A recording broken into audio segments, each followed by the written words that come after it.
Starcraft 64 is a direct port of the PC game and its expansion pack.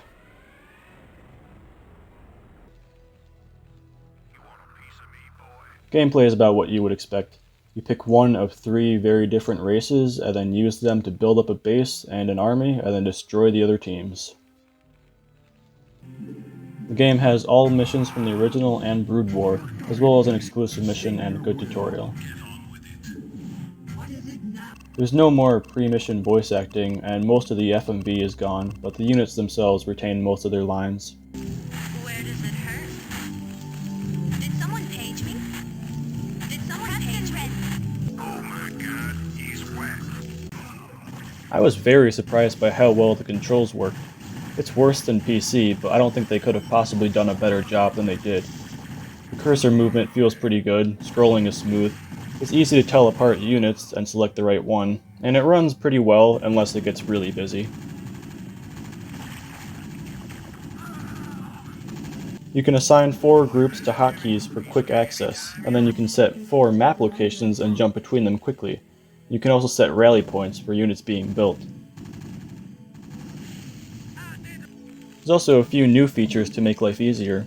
You can quickly swap between different buildings of the same type to make units quickly. Workers will start harvesting as soon as they're made, and you can select 18 units at a time instead of only 12. The campaign mode is dozens of hours of playtime, and you can also set up free matches against the computer. There's even a 2-player mode, which is cool, but it's kind of useless. You can see everything that your opponent does, and it's almost unplayable when it gets busier because of really bad slowdown. Starcraft 64 is a very hard game to judge. On one hand, it controls well, has tons of content, and the gameplay is deep. But on the other hand, it's difficult to recommend it when the PC version exists.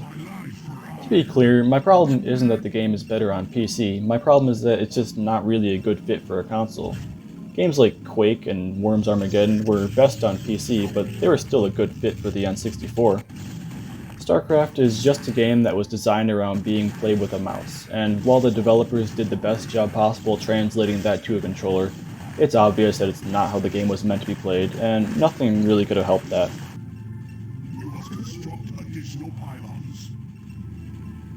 Overall, it's fun as a novelty, but it's kinda hard to recommend it as a real gaming experience, unless you're just really curious to see how it was handled.